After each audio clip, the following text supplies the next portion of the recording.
Ok, eu vou então continuar aqui. Teve um pouco de probleminha de transmissão, então eu aproveito para a gente continuar, tá bom? Boa tarde para todos e todas, sejam todos bem-vindos. Essa é mais uma realização da Comissão Regional de Justiça e Paz, aqui do Mato Grosso do Sul, ligado à Comissão Brasileira de Justiça e Paz.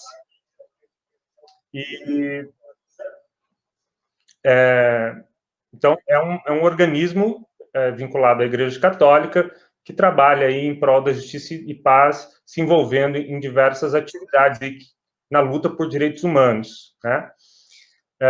E essa edição, nós estamos fazendo, então, essas rodas de conversa, e na edição de hoje nós vamos conversar um pouco sobre o cuidado com a casa comum, né?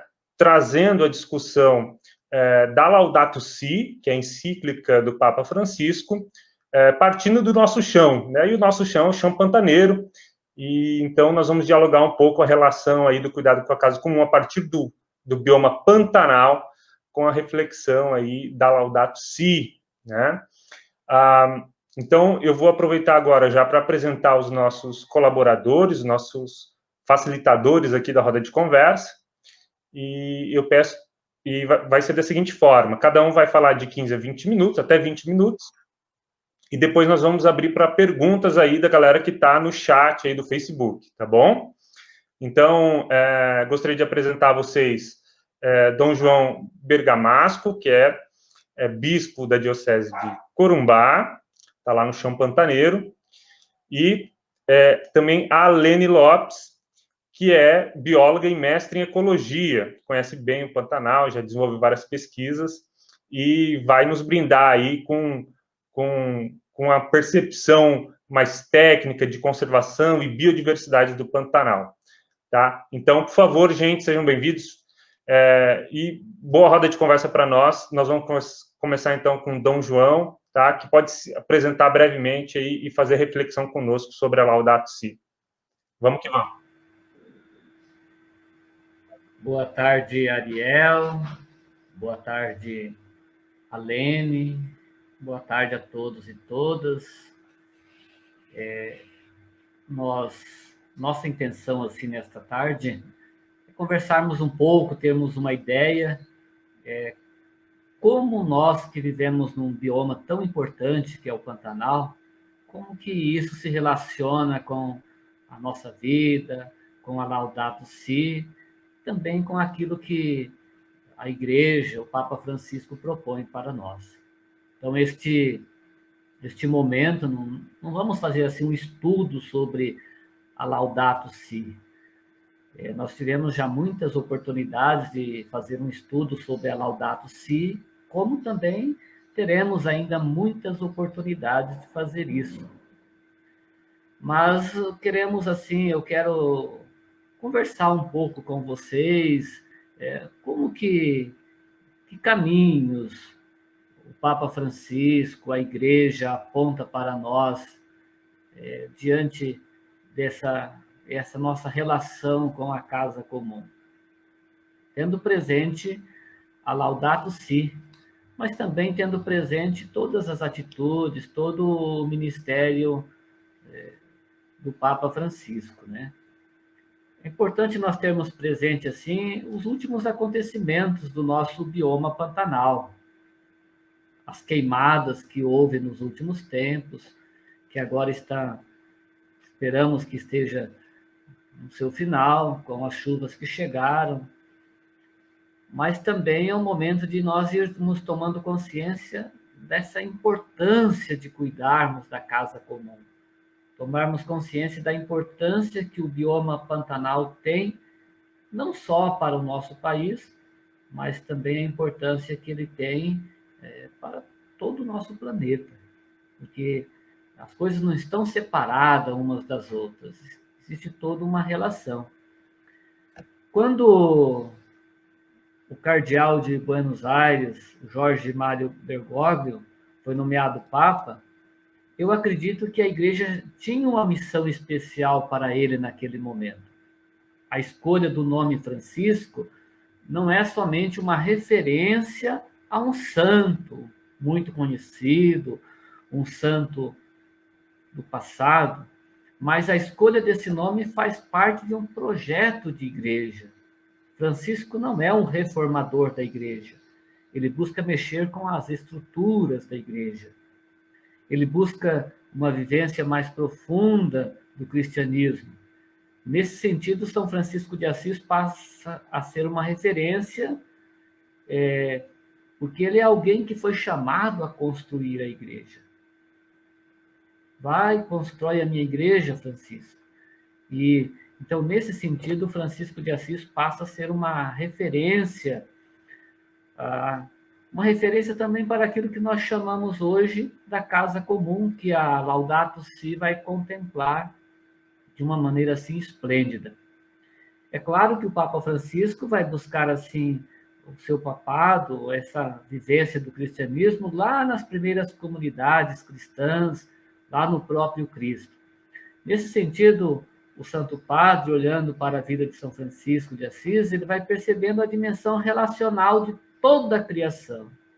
E ele vai dizer, então, tudo está interligado. Esses dias passados, eu ouvia um comentário que o Papa Francisco fazia, e ele dizia, quando esteve presente em Aparecida, ele ouvia muito os bispos falando da missão no Pantanal, a missão na Amazônia, e ele voltou para Buenos Aires assim, pensando muito por que os bispos do Brasil falam tanto da missão amazônica. Foi aí que ele foi despertando o interesse no Papa Francisco e ele foi também passando por um processo de conversão ecológica. Ele foi entendendo essa dimensão de relação aonde tudo está interligado. E a partir dali ele começa então também a escrever a Laudato Si a partir dessa experiência que ele faz, desta conversão ecológica. Por isso, a maneira como Francisco de Assis se relaciona com a criação é tomada por uma atitude cuidadora, uma atitude de fraternidade universal, onde ele vai dizer irmãos e irmãs, ou seja, somos todos irmãos. Assim, Francisco de Assis chamava a irmã terra, a irmã água, o irmão sol. Toda a criação é tomada por relações de fraternidade. As relações de fraternidade são sempre relações de cuidado. Francisco nos ensina a cuidar da criação como jardim de Deus. Francisco quebra a relação de dominadores, donos da criação, para uma nova relação onde todos são irmãos. Uma relação onde somos chamados a sermos cuidadores. Em vez de donos, somos cuidadores. Somos guardiões da criação. A Laudato Si, ela consegue concretamente trazer para nós esse projeto relacional de cuidado com toda a criação. O cuidado com a casa comum, onde tudo está interligado e nós somos guardiões da criação. Não dominadores, destruidores, donos, mas guardiões. O Papa Francisco vai olhar para a realidade que atenta contra toda a criação numa relação de dominação e de destruição. Ele vai trazer para nós, por exemplo, os lixos que são jogados na natureza pela cultura do descartável, os venenos jogados sobre a terra, destruindo, poluindo, matando a vida, o consumismo. Em contradição, vemos a fome que assola grande parte da população mundial. Se por um lado existe um consumismo muito grande, por outro lado existe a fome que assola grande parte da população mundial. As queimadas, como nós fizemos essa experiência forte aqui no Pantanal, os poluentes industriais, o uso desenfreado e desmedido dos bens da criação. Então, essa mentalidade destruidora, o Papa Francisco vai dizer, é um pecado que precisa passar por um processo de conversão. Isso nós chamamos de conversão ecológica.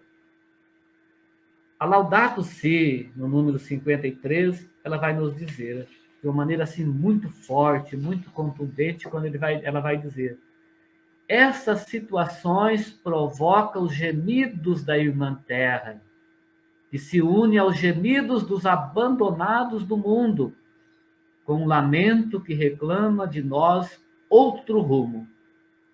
Nunca maltratamos e ferimos a nossa casa comum como nos últimos 2 séculos, mas somos chamados a tornar-nos os instrumentos de Deus Pai para que o nosso planeta seja o que ele sonhou ao criá-lo e corresponda ao seu projeto de paz, de beleza e plenitude.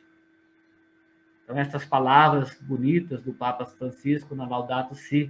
Então, neste sentido, é muito importante pensarmos nas gerações futuras, mas o que nos preocupa neste momento são as frágeis instituições que não conseguem criar mecanismos de cuidado e preservação.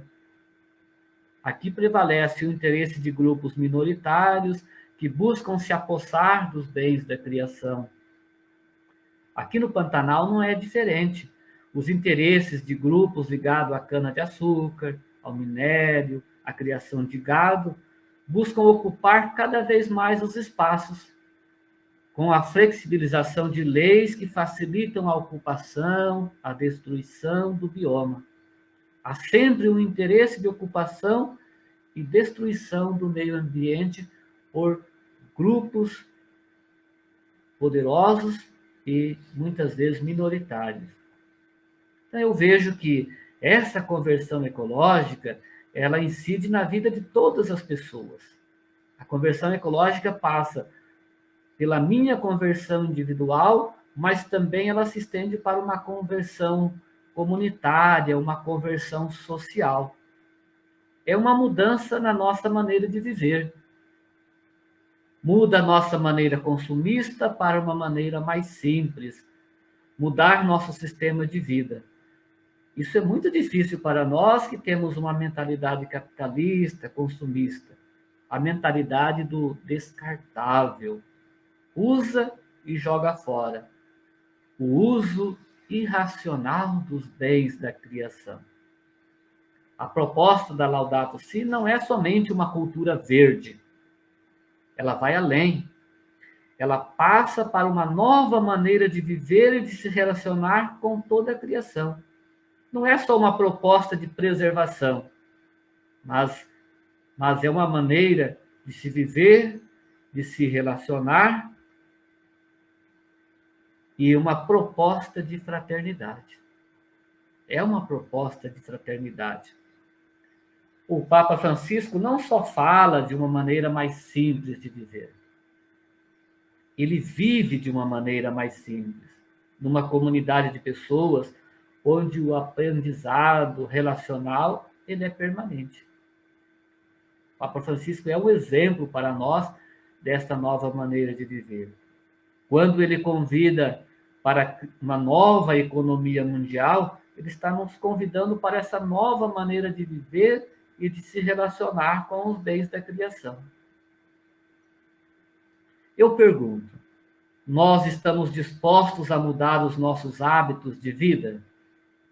Estamos dispostos a passar por uma conversão ecológica? Estamos dispostos a viver a fraternidade? O Papa Francisco nos propõe esta nova maneira de viver, uma nova maneira de relacionar com os bens da criação, onde a humanidade é tomada pelo cuidado da casa comum, onde somos partes da criação, criamos relações fraternas e somos os cuidadores do jardim da criação.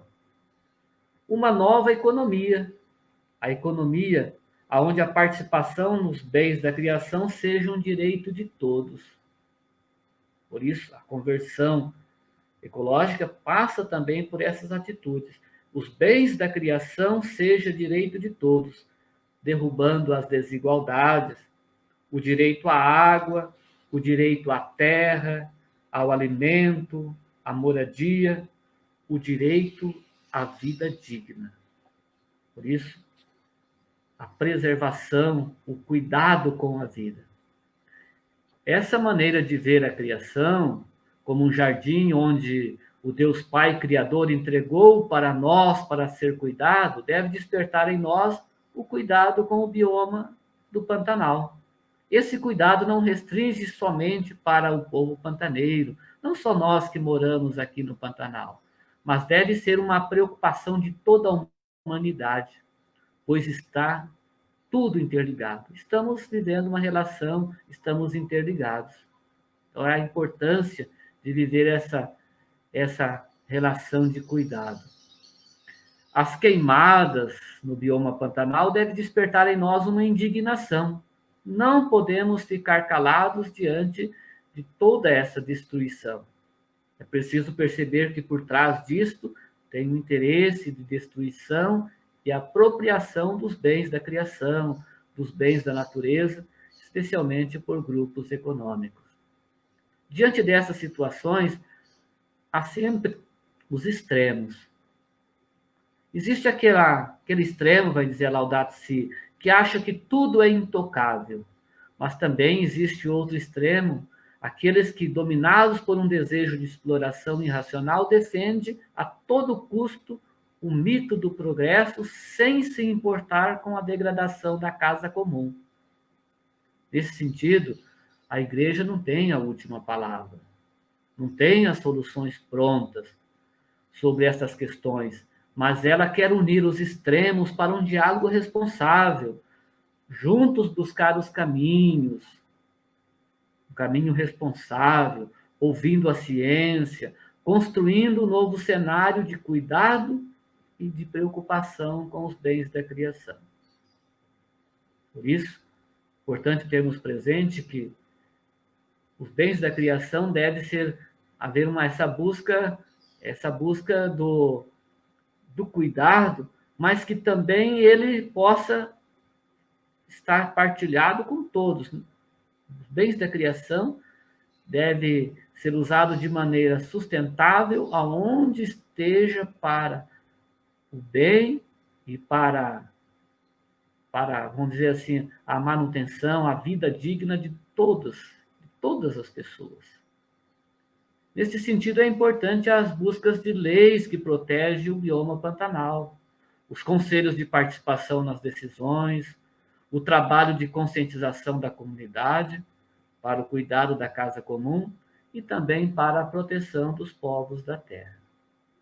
Nós precisamos ter cada vez mais ir crescendo nesta solidariedade, nesta participação que vai além fronteiras, tendo presente que o bioma pantanal ele passa pelo estado do Mato Grosso do Sul e também Paraguai e Bolívia. Então, que haja, assim, cada vez mais um crescimento nesta relação do cuidado e também da busca de meios, de leis que possam proteger e que possam fazer com que este jardim criado por Deus seja preservado e seja cada vez mais cuidado por cada um de nós. Que a conversão ecológica, essa conversão ecológica, possa também passar por cada um de nós e se tornar uma conversão social. Então, por enquanto, eu vou parando por aqui, tendo presente as palavras-chave assim, que o Papa Francisco traz para nós. Por exemplo, quando ele fala da casa comum, da ecologia integral, quando ele fala tudo está interligado, o ser humano como guardião da criação, a crise ecológica e a sua raiz na vida humana e a conversão ecológica. E, por último, ele vai lembrar para nós do consumismo para um novo estilo de vida. A conversão ecológica deve levar a cada um de nós a viver um novo estilo de vida. Muito obrigado. Vamos então passar a palavra para o Ariel. Depois a gente pode voltar para as perguntas, os questionamentos.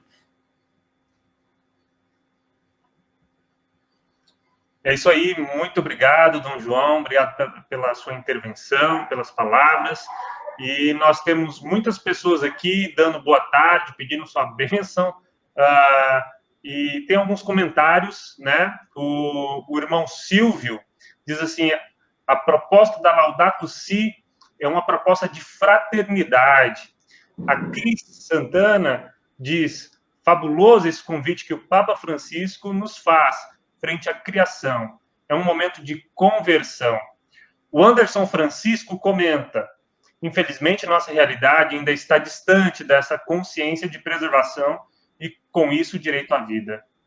Não vemos uma inclusão do tema em ambiente de escolas, e se vemos, são bem pontuais, e na catequese não se torna ainda um tema como... Não se trata ainda do tema como conversão. O Tiago Godoy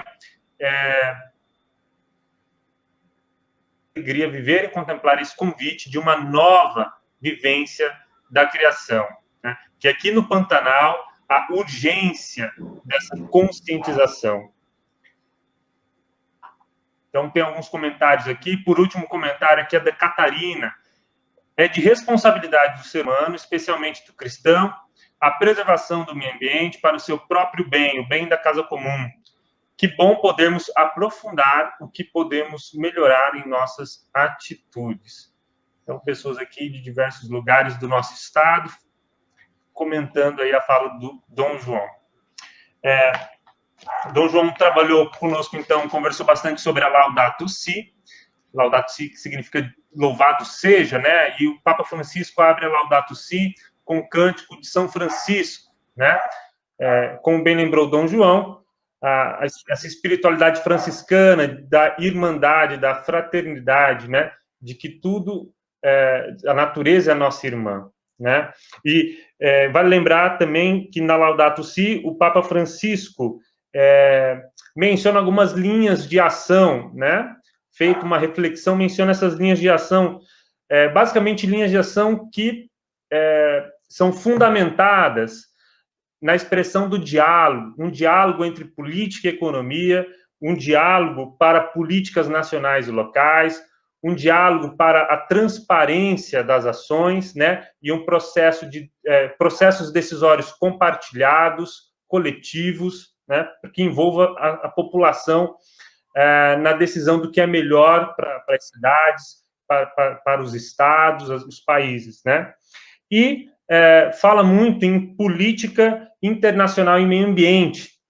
E aí aqui a deixa para nós convidarmos a Alene, que é bióloga, trabalha na Universidade Federal do Mato Grosso do Sul, aqui no campus de Campo Grande, trabalha com ecologia, que vai apresentar um pouco para nós desse bioma, que é um bioma de interesse internacional, é um bioma de cuidado com a nossa casa, né? Quer dizer, o cuidado com a nossa casa passa necessariamente pelo cuidado com a conservação, a biodiversidade do Pantanal, e por isso, se a gente cuida bem, a gente conhece, a gente precisa conhecer para cuidar, né? Então, a gente convida a Alene agora.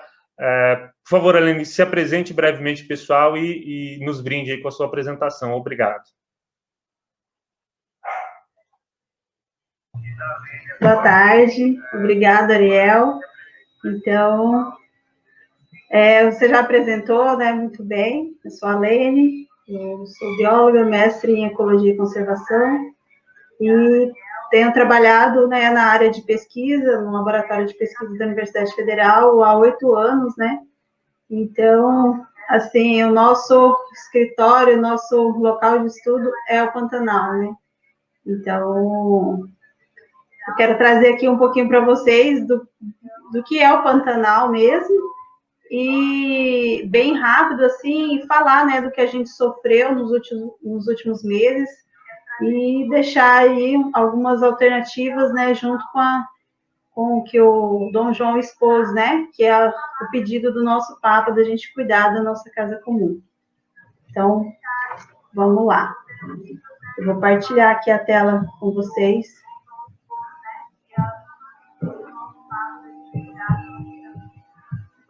Peraí.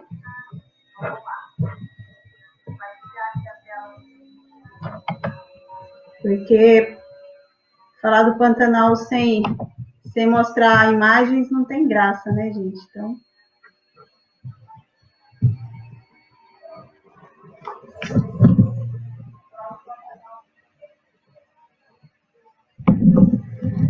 Ok, então eu vou falar sobre esse bioma lindo, Pantanal, biodiversidade e conservação. Passando rapidamente, assim, para a gente ter uma ideia, né, de onde está localizado, o tamanho. O Pantanal, então, é uma planície de formação recente, né, da era do Pleistoceno, que abrange áreas do Brasil, da Bolívia e do Paraguai. E aqui no Brasil, ele está inserido na região centro-oeste, dentro dos estados de Mato Grosso e Mato Grosso do Sul, dentro da bacia do Alto Paraguai. Então, nesse mapa, a gente vê a bacia do Alto Paraguai em verde, e aqui em salmão, um pouco rosa, o Pantanal, e os rios, principais rios, né, que compõem o Pantanal. A bacia do Alto Paraguai, ela tem uma extensão de 361 quilômetros quadrados, e o Pantanal compreende 138 quilômetros quadrados dessa extensão, portanto, corresponde a 38%, né, da bacia é o Pantanal. Desses 38%, tem 35% no Mato Grosso e 64% no Mato Grosso do Sul. E, portanto, é considerado a maior planície alagável do mundo, né? Eu gosto de frisar aqui a palavra alagável, porque muitos falam alagado, né? A gente ouviu toda a reportagem esses dias, e quando falava planície alagada, eu ficava incomodada, porque não é alagada, né? Ela é alagável. É uma planície que sofre o processo de cheia, mas tem um processo de vazante também. Um pântano, sim, ele é alagado o ano inteiro. O Pantanal, não, é uma planície que se alaga em certo período do ano. Então, consideramos Pantanal toda a área contínua, né, inserida dentro da bacia do Alto Paraguai, que é sujeita a inundações periódicas, né, inter e intraanual. E ele é dividido em sub-regiões de acordo com suas características fitogeográficas e hidrológicas, né? Então, tem vários trabalhos abordando essas diferenças de paisagens, né? O Pantanal, ele é um mosaico de paisagens, cada cantinho dele tem uma diversidade, um desenho diferente, né? Uma formação. E, então, tem vários trabalhos abordando isso, e tem um feito pela Embrapa, né, do Pantanal, de 98, que determinou 11 sub-regiões no Pantanal, que é o que aparece aqui nesse mapa. Então, a paisagem do Pantanal, ela é composta de diversas formações, né? Temos as cordilheiras, que são pequenas elevações, com a vegetação arbórea mais densa, e de 2 a 3 metros, essas elevações é de 2 a 3 metros acima do nível da água de inundação. Então, aqui nesse esqueminha acima, a gente pode ver um desenho aqui mostrando, é pouca coisa, né, mas é uma região que não sofre alagação, exceto em cheias muito intensas, né, históricas. Então, é um local que serve como refúgio para os animais durante as cheias. Os campos é a parte que alaga, né, que sofre essas inundações, tem uma vegetação mais baixa e mais adaptada a esse período de cheia. Dentro dos campos, tem locais de relevo mais baixo, que permanece com água o ano todo, que são as baías, né? Essas regiões possuem um lençol freático subaflorante, então, mesmo depois da vazante, que o rio volta para sua calha, né? As águas voltam para a calha do rio, ficam essas lagoas, que a gente pode ver aqui no exemplo, na seta amarela, na foto. Quando essas lagoas em regiões de solo mais arenoso e com muita concentração de sais minerais, essas lagoas são chamadas de salinas, né? Aqui na seta amarela e na foto mais abaixo, a gente pode ver que ela é bem característica, né? Tem essa borda branca em volta, que é do terreno arenoso. E também elas persistem durante o ano todo. Algumas em secas muito intensas, elas podem secar, né? Pode vir a secar, mas, em geral, elas permanecem com água. E tem também os capões, são pequenos morros cobertos de vegetação, com tamanhos variados e formatos circulares, que também servem de refúgio para os animais em tempos de cheia, que eles também têm a elevação igual da cordilheira. então não sofre o alagamento. E além das paisagens, né, dessas paisagens que a gente viu, existe também as formações monodominantes no Pantanal, né, devido às peculiaridades da região, do solo, algumas espécies se mantêm, são dominantes em determinadas regiões. Uma bastante conhecida é o paratudal, que é formado, né, o ipê amarelo, né, que muitos conhecem, a tabebuia áurea. Tem esse nome porque regionalmente, né, a população local chama de para-tudo, porque ela é medicinal, né, faz o chá da casca, da folha, e serve para muitas coisas. Aí temos também o babaçual, onde tem predominância das palmeiras do babaçu, chega a 22 metros de altura, as árvores nessa região.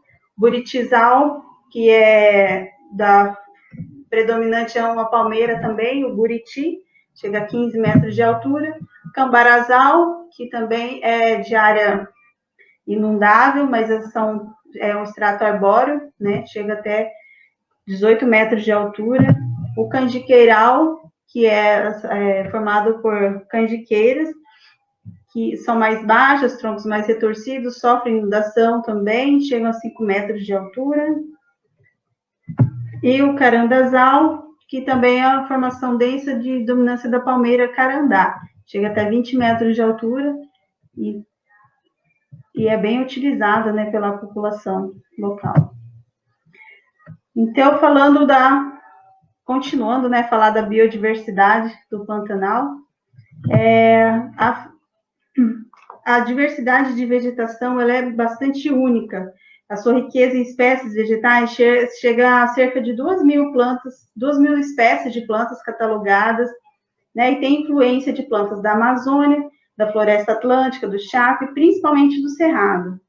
O nível e o tempo da inundação é uma fonte de diversidade da vegetação do Pantanal dentro de uma mesma fitofisionomia, porque o que forma esse mosaico de vegetação são diferenças, né, gradientes topográficos muito sutis, né, que a gente pode perceber mais fácil durante a cheia, né, que às vezes a gente olha na seca, parece um campo super plano, mas na cheia a gente vê que tem essas diferenças sutis de relevo e uma pequena elevação ou depressão pode habitar uma espécie distinta, né, então aí é o que diferencia essa diversidade.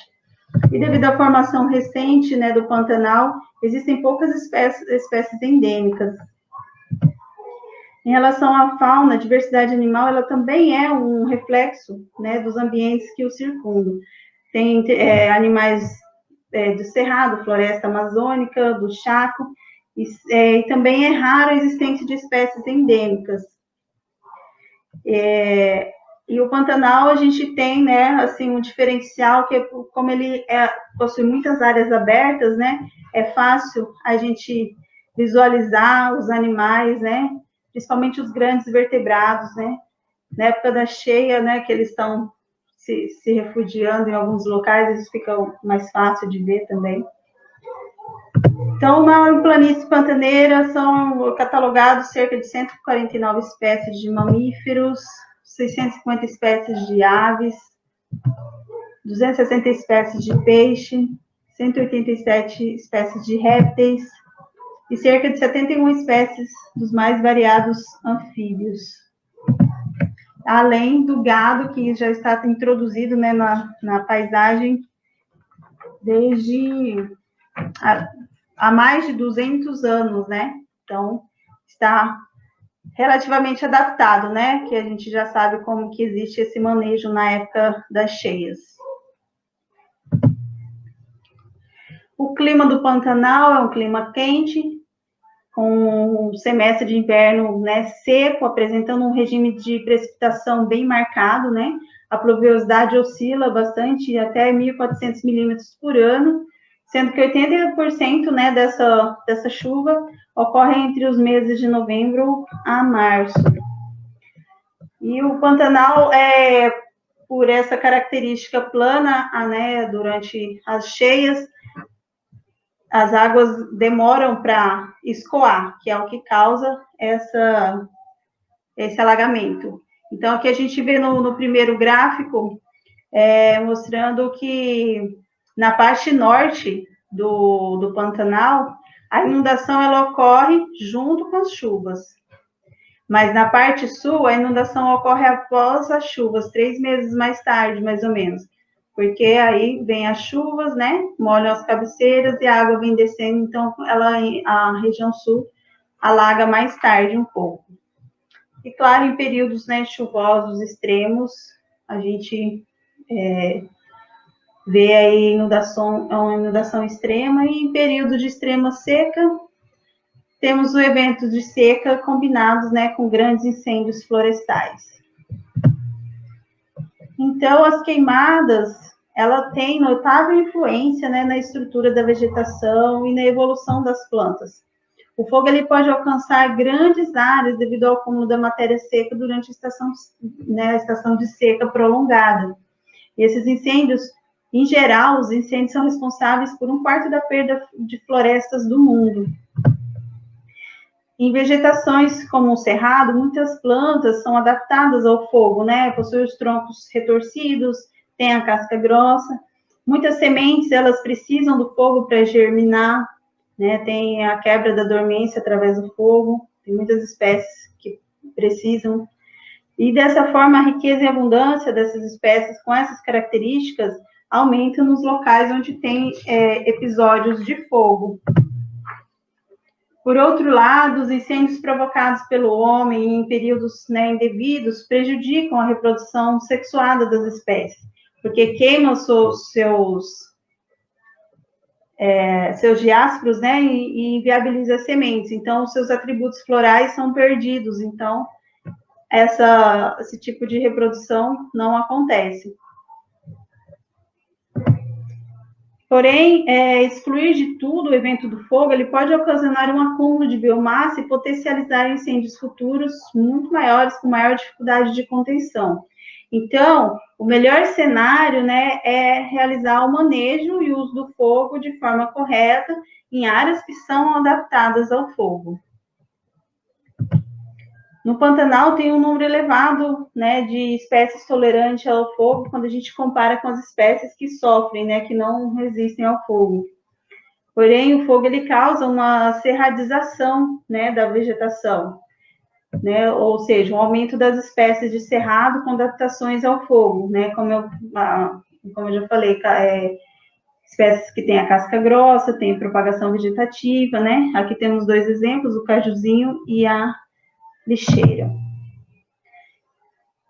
E também diminui as espécies que são sensíveis, aquelas que não têm nessa casca grossa, essa cortiça, como, por exemplo, o genipapo e muitas plantas aquáticas, né, que possuem suas gemas reprodutivas expostas. E tem algumas espécies que dependem da idade, quando estão muito jovens não tem essa resistência, mas quando adultas, elas têm, né, essas características de resistência ao fogo, como o cambará. Tem alguns estudos que mostram, em relação à fauna, que as queimadas elas favorecem a entrada das espécies generalistas, provenientes de outros biomas, principalmente o cerrado. Aqui tem os exemplos de pequenos roedores, né, que recolonizam essas regiões que foram queimadas, né, em detrimento das espécies florestais especializadas daquela região, né, que o fogo baniu, devastou, e aí, então, é onde ocorre a perda, né, dessas espécies mais especialistas. Após o evento da queimada, tem exposição do solo, muitos artrópodes forrageando, né, esses artrópodes que reaparecem, né, já começam a colonizar esse local recém-queimado, e isso favorece os animais que se alimentam deles, né, como mamíferos de médio porte e muitos morcegos. Tá, mas e esse ano, o que aconteceu? A baixa quantidade de chuva dos últimos anos, dos últimos períodos, né, contribuiu para o aumento do número de queimadas, porque diminuiu a umidade, né, deixou o tempo muito seco, além de altas temperaturas, né? Aqui mesmo a gente presenciou temperaturas acima de 40 graus, né? Corumbá, então, foi, assim, absurdo, né? As temperaturas altas. Então, tudo isso favoreceu, né, esse evento. E, por informações, né, dados do IBAMA, eles passaram que 90% dos focos de incêndio desse ano no Pantanal foi por ação humana, né? Então, isso ocasionou a perda, né, de mais de 23 mil quilômetros quadrados de vegetação, né, porque levou a esse fogo descontrolado por tempo muito prolongado. Aqui no mapa, a gente vê aqui em vermelho são as áreas, né, que foram queimadas no Pantanal. Em verde são as unidades de conservação. Então, a gente vê aqui o Parque Estadual do Encontro das Águas, que é onde abriga, né, a maior comunidade de onça-pintada do Pantanal, foi muito afetado, né? Aqui mais ao sul tem as terras indígenas Cadiuel, que também foi muito afetada pelo fogo, né? Então, foi um impacto, sim, muito grande.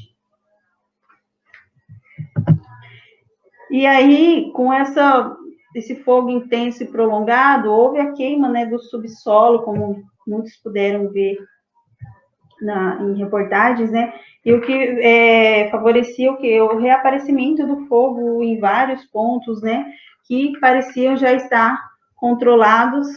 Então, os bombeiros, os brigadistas tinham que acompanhar, monitorar esses locais, porque vários focos foram reaparecendo. Muitas árvores, elas são consideradas adaptadas ao fogo, mas elas precisam das suas raízes conservadas, né, para rebrotar. Só que com essa queima do subsolo, nem todas vão ter esse sucesso, né, agora. E essa rebrota, ela é vegetativa, né? As suas partes florais, elas vão demorar pelo menos aí uma geração para se desenvolver. Então, vai deixar de disponibilizar recurso, né, para os polinizadores e para os seus dispersores. Então, não tem pólen e fruto para esses animais, né, durante um bom tempo. Então, aí a gente vai sofrer comunidades que, por exemplo, vivem da apicultura, né, vai sofrer, tanto perdeu abelhas, quanto as abelhas que sobreviveram, vai ter dificuldade de encontrar, né, as flores para a produção do mel. Nós vimos também que os animais tiveram um impacto sem precedentes, né? Muitos morreram, um número incalculável de animais que morreram no fogo.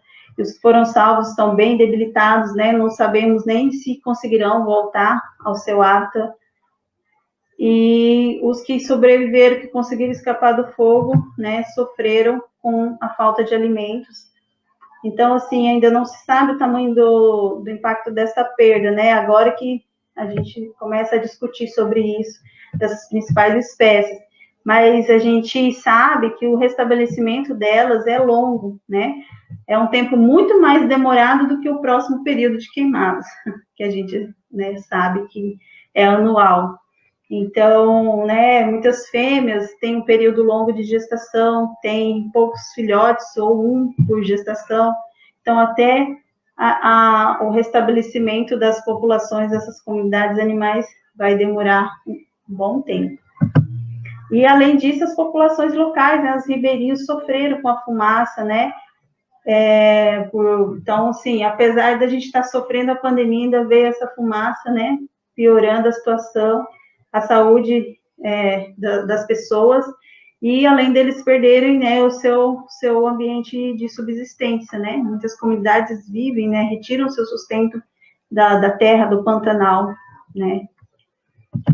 E aí, quais os caminhos para a gente evitar isso? Aqui é uma imagem, né, que mostra o mesmo local. Essa foto é do ano passado, né? Tem que queimou em setembro do ano passado, mais ou menos, e logo depois do período das chuvas, creio que em novembro, dezembro, já estava, assim, tudo verdinho novamente. E aí nos dá essa falsa sensação de que ficou tudo bem de novo, né? Mas não é bem assim, né? A recuperação não é tão rápida, né? A resiliência do Pantanal não é tão simples assim. E aí nós temos, né, assim, como ações, né, que a gente viu muito também, as ONGs, né, que já trabalham no Pantanal, que atuam, né, atuam de forma preventiva na conscientização da população local, né, eles têm ONGs junto com o IBAMA que formam os brigadistas, né, que com a população local, pessoas que moram ali, forma as brigadas de incêndio, né, nós vimos bastante isso agora, né, e essas brigadas não servem só para ficar apagando fogo, né, eles trabalham também na prevenção, então essa conscientização, né, tem projetos que trabalham com as crianças para já inserir na infância essa conscientização, trabalhos, parcerias com fazendeiros, né, para que eles não deixem, né, de fazer essa queima incorreta, né, que pode levar a esses grandes desastres.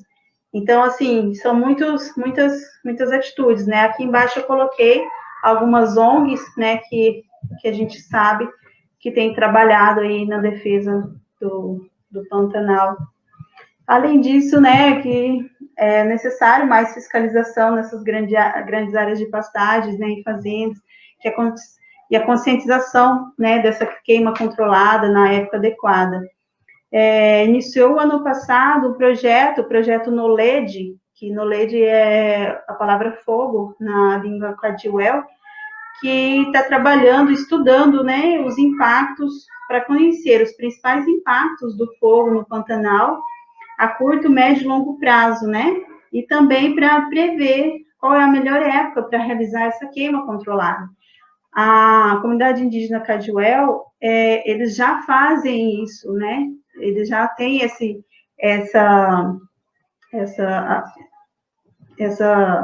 trabalho de fazer o fogo controlado. Então, o que esse projeto está fazendo é acompanhar, ver as espécies, né, que recolonizam, que rebrotam, quais são adaptadas, quais não, e prever isso, né, para ser na época correta, da forma correta, né.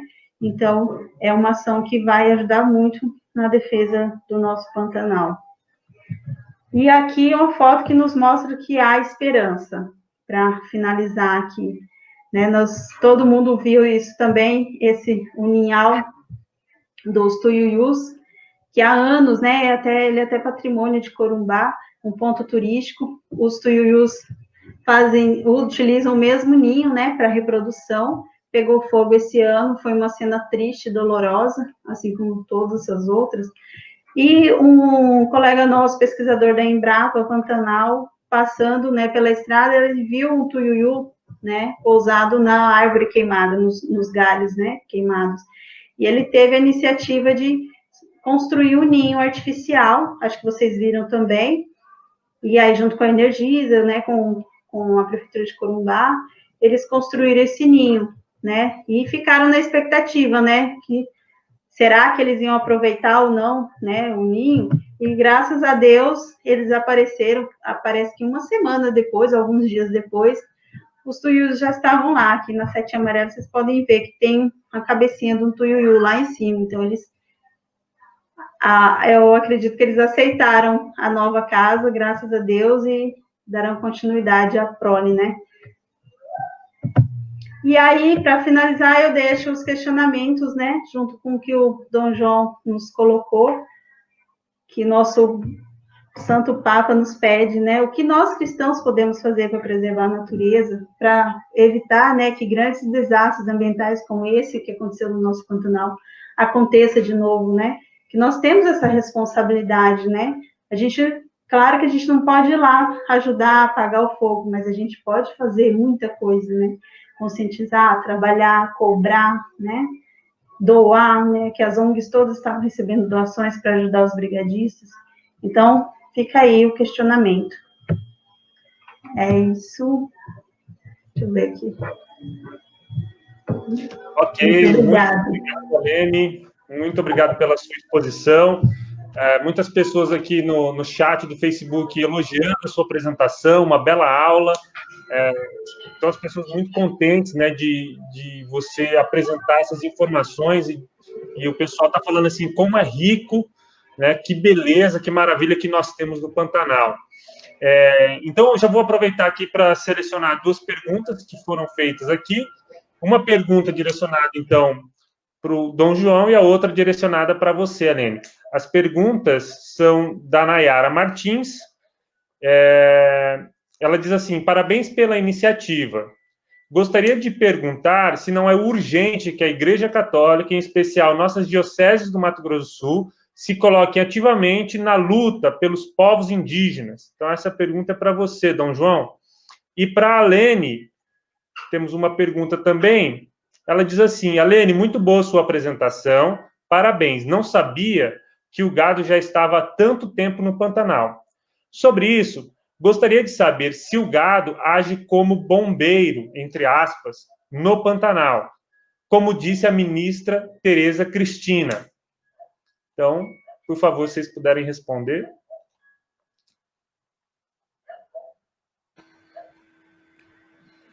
Acho que é uma pergunta muito pertinente, muito importante. Acho que é importante também termos presente já todo o trabalho que a igreja tem feito na defesa dos indígenas no nosso estado, né? Através do CIMI, mas também cada diocese, através do seu bispo, das paróquias, tem feito esse trabalho. Claro que é sempre um trabalho que tem uma necessidade de um crescimento maior, né? Tiramos o grande exemplo, por exemplo, nesse tempo da pandemia, de todo o cuidado, todo o alimento que a igreja buscou através das coletas para que pudesse também ajudar os indígenas nesse momento que eles estavam passando de necessidade. Também, durante a pandemia, a Diocese de Dourados, que fez um trabalho também muito interessante, onde ofereceu as suas casas para o acolhimento dos indígenas, especialmente aqueles que estavam com o Covid, para a proteção de todas as aldeias. Então, existe todo um trabalho que é feito com muito respeito, respeitando a cultura, ajudando a preservar essa cultura, né? Toda a riqueza que tem esses povos, mas é sempre importante que a gente faça mais ainda, né? Que há muita necessidade, por exemplo, do reconhecimento das suas terras, do reconhecimento também da sua identidade como povo, e também de dar a eles, ou seja, devolver a eles aquilo que é próprio deles, sempre buscando a preservação e a dignidade da vida. Nós percebemos que muitas vezes esses povos eles têm sua vida muito violentada por situações diversas e desrespeitos diversos. Então, acho que temos que cada vez mais lutar para que as políticas públicas cheguem até eles e eles possam, assim, cada vez mais crescer nesse sentido. É importante que a igreja não desista e não desanime de crescer nesse trabalho para com os indígenas também.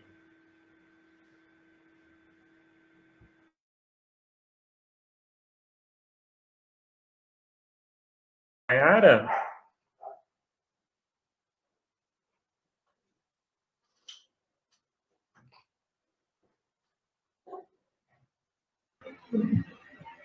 Agora é minha vez? Sim. Então, já tem, né, algumas pessoas falando sobre isso. Realmente, desculpa, mas é até engraçado ver essa expressão, não, o gado não age como um bombeiro, né? O gado está, assim, há muito tempo no Pantanal, assim, 200 anos para a era que o Pantanal já vem sendo formado, não é muito, né? Mas para nós, para a importância e o impacto que ele tem lá, já é, né, um tempo considerável. Tem alguns estudos falando do impacto do gado no Pantanal, né? Como ele já está há algum tempo, já há como se diz, uma resiliência, uma adaptação já a isso, a essa presença. Então, alguns animais já são adaptados, algumas plantas também, né? Mas é claro que tem que ter um manejo adequado, um manejo correto, né? Tem que respeitar isso. E o gado, né, é uma espécie introduzida, então não tem... É uma espécie que sofre como qualquer outro animal no Pantanal, então não faz sentido essa colocação do meu ponto de vista, né? Então, claro que o Pantanal, por ter essa paisagem, né, essa dinâmica de grandes campos com capões, cordilheiras, então favorece sim a presença do gado, tem né, essas regiões de floresta que também ajudam a protegê-los, mas a gente vê que no período das cheias eles têm que ser retirados, né, porque o alagamento não indisponibiliza, né, o alimento. Então, assim, é uma espécie que está ali, mas que precisa de manejo constante, diferente dos animais, né, nativos, que conseguem, por exemplo, fugir das cheias, né, se refugiar. Eles sabem se refugiar, o gado nem isso sabe. Então, não sei se eu respondi, mas é esse o meu ponto de vista. É isso aí. Eu vou fazer um comentário aqui que a Suzana Alves da Mota. Suzana diz o seguinte: ou certos professores mais conscientes ensinam sobre o respeito à natureza e cultivam a contemplação das belezas criadas, mas infelizmente isso não se torna um compromisso da vida adulta por parte dos alunos. Então a Suzana está trazendo aqui a questão, né, da importância de se trabalhar essa questão da relação com a natureza e sobre o Pantanal nas escolas, né? Então eu gostaria de saber se vocês qual consideração vocês fazem aí, e já pedindo para vocês fazerem a última consideração de vocês, né, com relação a essa questão da educação ambiental, né, que eu acho que é um caminho para nós promovermos esse cuidado com a casa comum, essa ecologia integral, quer dizer, uma ecologia que se preocupa com o ambiental, com o social, com o econômico, com o político. Vocês acreditam que a educação ambiental é uma ferramenta importante para isso? Eu acredito que o caminho passa pela conscientização. A conversão ecológica passa pela conscientização. Agora, é importante termos presente que quando nós falamos nas questões ecológicas, nós não estamos falando lá longe da cidade, nós estamos falando na cidade. As nossas cidades, elas precisam passar por um processo também de urbanização mais humana. Os nossos processos urbanos, eles são desumanos, são descuidados, eles se tornam focos poluentes. Então, muitas vezes, quando a gente fala do meio ambiente, muitas vezes a pessoa só lembra onde tem uma natureza bonita. Mas como tudo está interligado, nós temos que ter presente aonde eu estou morando, está interligado lá com aquela fonte que está nascendo de água. Então, tudo está interligado. Então, é importante essa conscientização do cuidado, o que nós fazemos com os nossos resíduos, como nós cuidamos da nossa rua, como nós cuidamos do nosso quintal, como nós cuidamos da nossa cidade. Então, as nossas cidades, às vezes, ela se torna um ambiente que não favorece uma relação fraterna, às vezes se torna um ambiente de violência, ambientes que, ecologicamente, vamos dizer assim, precisa ser muito mudado. Então, a conscientização ecológica passa pela nossa vida como um todo. A ecologia integral passa por todas as dimensões da nossa vida. Então, essa conscientização é muito importante de ser trabalhada, tanto na escola, como na família, nos espaços religiosos, em todos os lugares.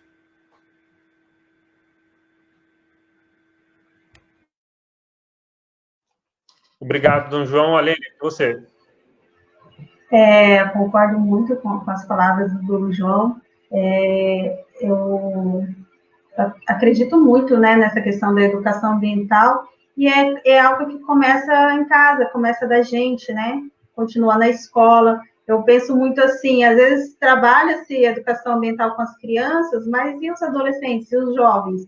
Parece que isso vai se perdendo, né? Então, é uma coisa que tem que ser contínua também, né? Tem que ter esse trabalho. Dentro da UFMS, tem muitos alunos que trabalham, né, tem projetos com educação ambiental, atuam em escolas, mas parece que vai ter uma faixa etária e depois acaba se perdendo. Então, acho que é coisas que tem que continuar trabalhando, mas acho que principalmente começa da gente, né?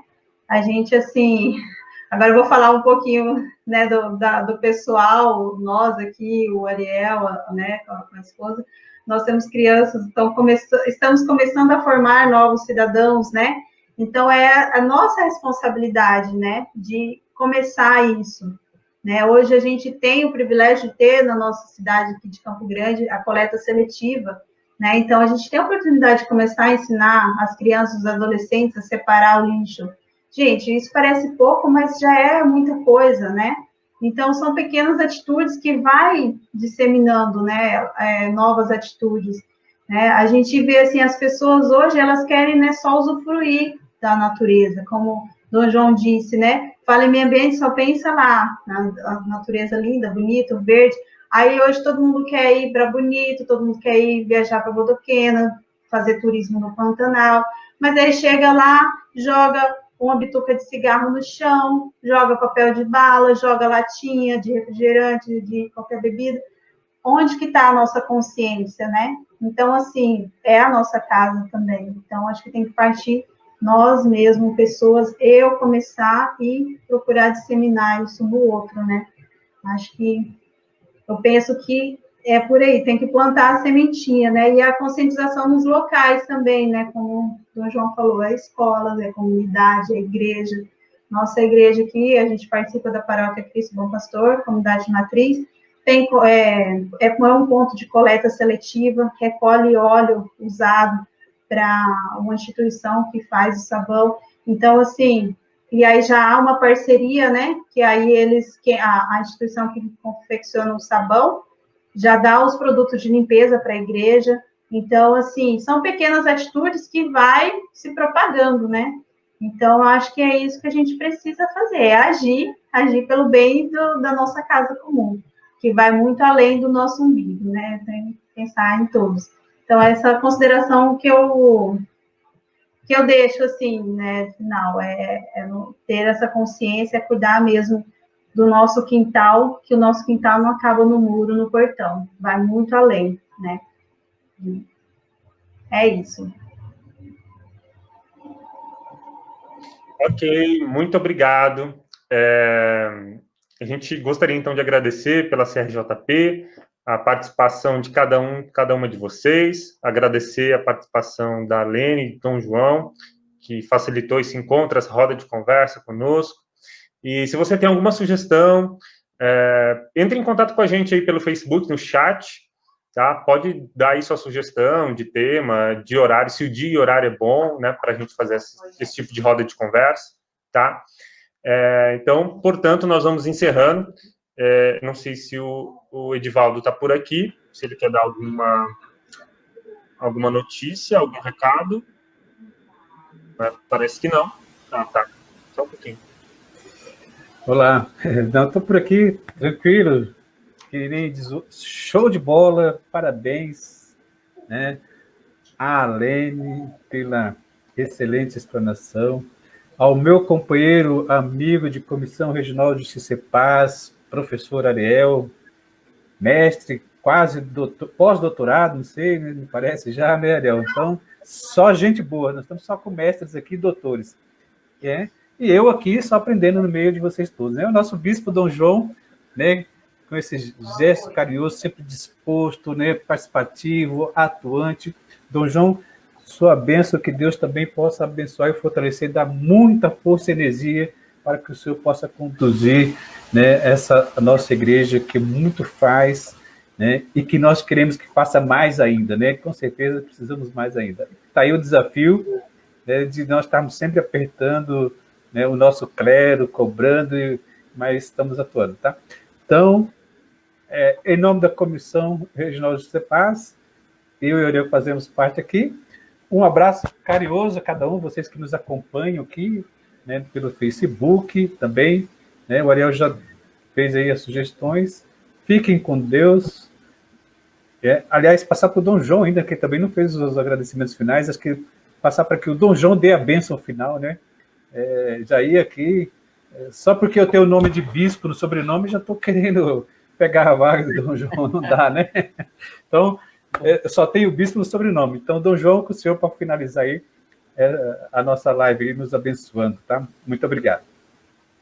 Eu agradeço o convite, foi um prazer imenso estar aqui, aprendendo com a Lene também, né? Aprendendo com vocês. Acho que esse é um tema que nós iniciamos a conversa, é importante que a conversa continue nas comunidades, continue aí nas famílias, porque esse é um tema que nós de suma importância para a nossa vida, para o nosso bem-estar. Acho que a casa comum, esse lugar, esse jardim criado por Deus onde nós habitamos, ele deve ser cuidado com todo carinho, com todo afeto. E quando nós falamos cuidar, também cuidar das nossas relações, né? As nossas relações, elas têm que ser humanizadas, têm que ser fraternas, têm que ter afeto, porque nós viemos neste mundo para viver fraternalmente, para ser feliz, não sozinho, em comunhão com os irmãos. Por isso que a Laudato Si vai dizer, né? Louvado seja meu Senhor, a ti a honra, a glória e louvor, todas as graças e te nos vem, e todo o povo te diz amém. Aí São Francisco vai continuar incluindo nessa bênção toda a criação, que é uma bênção de Deus. Então, agradecendo a Deus pelo dom da vida, agradecendo a Deus pela beleza da criação, pedimos que Ele nos abençoe, nos proteja, nos guarde, nos dê sempre saúde e paz. Ele que é Pai, Filho e Espírito Santo. Amém. Amém. Muito obrigado, tá? Abraço. Tchau, tchau. Tchau, muito obrigada. Tchau, fiquem com Deus. Obrigado pela Amém. participação. Tchau, tchau.